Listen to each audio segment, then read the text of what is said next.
ఇందిరమ్మ ఇండ్లు మంజూరైన స్వయం సహాయక సంఘాల మహిళలకు బ్యాంకు లింకేజీ ద్వారా రుణాలు ఇప్పించడానికి కృషి చేస్తున్నామని అదనపు టీఆర్డీఓ శ్రవణ్ కుమార్ తెలిపారు. అంతేకాకుండా వికలాంగుల సంఘాలు, వృద్ధ సంఘాలు, కిషోర బాలికల సంఘాలను కూడా ఏర్పాటు చేయాలని నిర్ణయించామని తెలిపారు. నీలగిరి జిల్లా మహిళా సమాఖ్య కార్యనిర్వాహక కమిటీ సమావేశం నల్గొండ పట్టణంలోని టీటీడీసీలో జరిగింది. ఈ సందర్భంగా ఆయన మాట్లాడుతూ 60 సంవత్సరాలు నిండిన మహిళలతో ప్రత్యేక సంఘాలు ఏర్పాటు చేసి లబ్ధి చేకూర్చడానికి కృషి చేస్తున్నామని తెలిపారు. ఇప్పటికే సంఘాలలో లేని వికలాంగులతో సంఘాలు ఏర్పాటు చేయాలని నిర్ణయించామని చెప్పారు. ఈ సమావేశంలో డిపిఎంలు రామలింగయ్య, మోహన్ రెడ్డి, సోమయ్య, శామ్, జిల్లా సమైక్య అధ్యక్షురాలు ఆవుల మాధవి, డిఆర్డీఏలు బాషిపాక చంద్రశేఖర్, నరహరి, అయోధ్య, రాంప్రసాద్, సువర్ణ, శ్రీనివాస్, పద్మ, పుల్లయ్య, మంజుల, లలిత, జిల్లా సమైక్య మేనేజర్ అనిత తదితరులు పాల్గొన్నారు. ఈరోజు మీటింగ్ యొక్క ముఖ్య ఉద్దేశం ఏంటంటే జిల్లా సమైక్యలో ముఖ్యంగా 4 అంశాలు ఉన్నాయి. ఒకటి ఏంటంటే ఇందిరమ్మ ఇల్లు శాంక్షన్ ఒకటి, అదేవిధంగా రెండో పాయింట్ ఏంటంటే వికలాంగుల సంఘాలను కూడా కొత్తగా ఏర్పాటు చేయడము, అదేవిధంగా వృద్ధ సంఘాలు 60 ఏళ్ళు దాటిన వాళ్ళు ఎవరైతే ఉన్నారో వృద్ధ సంఘాలను కూడా మనం ఏర్పాటు చేయడము.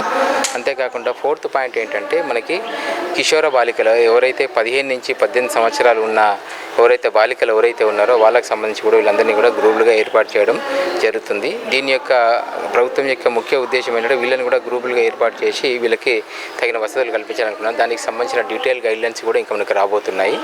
సో ముఖ్యంగా తీసుకుంటే ఇందిరమ్మ ఇళ్లలో భాగంగా ఏంటంటే శాంక్షన్ అయిన ఇండ్లు ఎవరైతే ఉన్నాయో స్వయం సహాయక సంఘాలకి వీళ్ళు ఎవరైతే ఉన్నారో నిరుపేదలు ఎవరైతే ఉన్నారో వీళ్ళందరికీ కూడా దానికి సంబంధించిన డబ్బు అన్ని కట్టడం ఇబ్బంది అవుతుంది. కాబట్టి వీళ్ళందరికీ కూడా బ్యాంక్ లింకేజ్ ద్వారా రుణం ఇప్పించడం ఈ యొక్క జిల్లా సమైక్యల మీటింగ్ యొక్క ముఖ్య ఉద్దేశం. అంతేకాకుండా వీళ్ళందరికీ కూడా ఎవరికైతే లోన్ అవసరం ఉందో వాళ్ళందరికీ కూడా బ్యాంకు లింకేజ్ ద్వారా ఎంసీపీ అంటే micro credit plan, house hold plan అనేది చేయడం జరుగుతుంది. దీన్ని తయారు చేసి వివిధ సంబంధిత బ్రాంచ్ బ్యాంకులకు ఇవ్వడం జరుగుతుంది.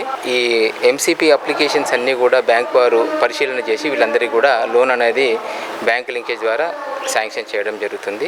60 సంవత్సరాల వృద్ధ మహిళలు ఎవరైతే ఉన్నారో వీళ్ళందరినీ కూడా మనం ఇప్పుడు సంఘాల్లో ప్రత్యేకమైన సంఘాలుగా ఏర్పాటు చేసి వీళ్ళకి ఏమైతే కనీస అవసరాలు ఏవైతే ఉంటాయో మన మహిళా సమైక్యల ద్వారా వీళ్ళందరికీ కూడా లబ్ధి చేకూర్చే విధంగా ఈ యొక్క వృద్ధ సంఘాల యొక్క ముఖ్య ఉద్దేశం.